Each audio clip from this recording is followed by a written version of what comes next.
एकच सत्य आहे. आताचा महाराष्ट्र स्वार्थी झाला असं म्हणायला काहीच हरकत नाही आपल्याला. जो तो आपलं भलं होईल ते बघतोय, जो तो आपण कसं मोठा होऊ ते बघतोय. आपल्यापेक्षा लहान असलेल्या व्यक्तीला आपण तू लहान आहेस हे दाखवून देतोय. तेव्हाच्या काळी असं होतं का? अरे तो तानाजी माणूस रे, आपल्या पोराला हळद लागली, आपल्या पोराचं लगीन ठरलंय आणि तो कोंडाणा आणायला गेला. काय वाटलं असेल त्या पोराला? आपला बाप भर मांडवात सोडून गेला आणि असा गेला की तो परत पाठी आलाच नाही. काय वाटलं असेल त्या बारक्या पोराला ज्यानं आपल्या मातीसाठी आपल्या बापाला समर्पित होताना बघितलंय. शिवाकाशीत बायकोला सांगून गेला, बाई आजपर्यंत शिवाकाशीत नवी म्हणून लय फिरलोय, आज माझ्या राजाने मला संधी दिली आहे, आज मला शिवबा होऊ दे आणि त्या संधीचं मी सोनं करणार. त्याच्या बायकोला माहिती होतं आपला नवरा गेला पाठी येणार नाही. तिला हे देखील माहिती होतं नवरा गेला की आपल्याला मागे कुंकू पुसून टाकायचंच आहे, हेही तिला माहिती होतं. पण ती कधी डगमगली नाही. त्या माऊलीनं मनावर दगड ठेवून आपल्या नवऱ्याला हसत हसत पाठवून दिलाय. हसत हसत पाठवून दिलाय. अरे असे कित्येक पराक्रम आहे जे एका दिवसात राजांचे व त्यांच्या मावळ्यांचे सांगून संपणार नाही. अरे आता आपण प्रत्येक जण आपापला विचार करतोय, पण तेव्हा प्रत्येक जण स्वराज्याचा विचार करत होते. आता प्रत्येक जण आपण कसे गादीवरती ठेवू त्याचा विचार करताय. पण शिवाजी महाराज प्रत्येक महाराष्ट्राला माणूस, प्रत्येक गुलामीत जगणारा माणूस स्वतः राजा होऊन कसं चालेल हे बघत होते. स्वतः राजा होऊन कसं चालेल हे रडत होते. शिवाजी महाराजांनी खूप काही पराक्रम केले. पराक्रम करता करता महाराजांच्या तब्येतीने साथ दिली नाही आणि आला तो म्हणजे पूर्ण महाराष्ट्रावर काळा दिवस, तो म्हणजे 3 एप्रिल 1680. त्या दिवशी महाराज काळाच्या पडद्याआड गेले. ही बातमी औरंगजेबाला समजली. औरंगजेब बोलला, अल्लाह जन्नत के दरवाजे खुले रख, शेर आ रहा है. तेव्हा बाजूचा सिपाही बोलला, अपने दुश्मन के लिए क्यों इतनी दुआ मांग रहे हो? तब औरंगजेब बोलला कि पूरी दुनिया ढूंढ के आओगे ना तो ऐसा शत्रु कहीं मिलेगा नहीं. बघा, म्हणजे त्या औरंगजेबाला देखील माहिती होतं आपला शत्रू होता, पण शत्रू देखील स्त्रियांचा कसा सन्मान करत होता, कसा मान ठेवत होता. हे झाल्यानंतर 5-10 मिनिटांनी लगेच औरंगजेबाने सांगितले की जाओ जश्न मनाओ, तुम्हाला आता सगळं साम्राज्य आपल्यालाच घ्यायचं आहे. पण त्या औरंगजेबाला एवढं माहिती नव्हतं की शेर गया था पर छावा अभी भी जंगल में घूम रहा था, छावा अभी भी जंगल में घूम रहा था. तो छावा म्हणजे छत्रपती संभाजी महाराज. तुम्हाला माहितीच असेल आता नवीन सिनेमा आलाय छावा.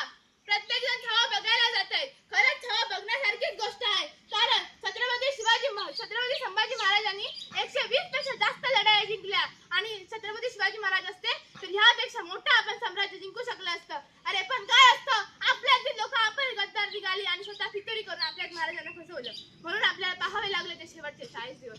ते शेवटचे 40 दिवस म्हणजे ऐकून प्रत्येक डोळ्यातून पाणी येणारे आहे. प्रत्येक डोळ्यातून पाणी येणारे आहे. ते शेवटचे 40 दिवस म्हणजे छत्रपती संभाजी महाराजांना गद्दारीनं पकडून औरंगजेबासमोर उभं केलं. स्वराज्याचा राजा बेड्या ठोकलेल्या अवस्थेत उभा होता. तरी पण डोळ्यात भीती नव्हती, होता तर फक्त स्वाभिमान होता. मी मराठी आहे आता छत्रपती संभाजी महाराज स्वाभिमान होता. औरंगजेब आला, छत्रपती संभाजी महाराज बेड्या ठोकलेले होते. औरंगजेबाला बोलला, इस्लाम कबूल कर नाहीतर मृत्यू. संभाजी महाराज डोक्यावर 8 ठामपणे उत्तर दिलं, अरे मृत्यू 100दा स्वीकारेन पण धर्म नाही सोडणार. या ऐकताच औरंगजेबाने ठरवलं मृत्यूदंड. पण कसा मृत्यूदंड? हळूहळू कळत कडफडत असा हा मृत्यूदंड दिला त्यांनी. अरे सुरू झाल्यामध्ये शेवटचे 40 दिवस. पहिल्या दिवशी जीभ कापली, रक्ताच्या धारांनी माती लाल झाली होती. दुसऱ्या दिवशी डोळ्यांमध्ये गरम सळी घातली. महाराज शांत होते. महाराजांच्या हृदयातून फक्त एकच शब्द धडधडत होता, जगदंब जगदंब जगदंब. तिसऱ्या दिवशी महाराजांचे हात पाय छाटले, शरीर तुटलं होता पण आत्मा तुटला नाही. चौथ्या दिवशी अंगात खिळे ठोकले, मांस ओढबाडले, तरीही महाराज शांत होते. छत्रपती संभाजी महाराज कधीही बोलले नाही मला वेदना होत आहेत, मला सोडा. जर ते बोलले असते आणि ते रडले असते ना तर आज आपण इथे भगव्या टोप्या घालून बसले, ते पांढऱ्या टोप्या घालून बसायची वेळ आली असती. छत्रपती संभाजी महाराज कधी मागे हटले नाही आणि ह्या निर्घुर छळानंतर देखील छत्रपती महाराज जिवंत होते, पण ते ओळखू येत नव्हते. अरे सांगताना देखील खूप मन गहिवरून येत आहे. त्यांच्या शरीराच्या तुकड्यांमध्ये रक्त साठून काळं पडलेलं मांस नसलेली ती हाडे दिसणारी आकृती ते बघून मन हळवं झालेलं. तुम्हाला सांगते छत्रपती संभाजी महाराज गेल्यानंतर त्यांचा गळा छाटण्यात आला. गळा छाटून त्यांच्या शरीराचे तुकडे त्या भीमा नदीच्या पाण्यात फेकण्यात आले आणि ते तुकडे गरजले, राजा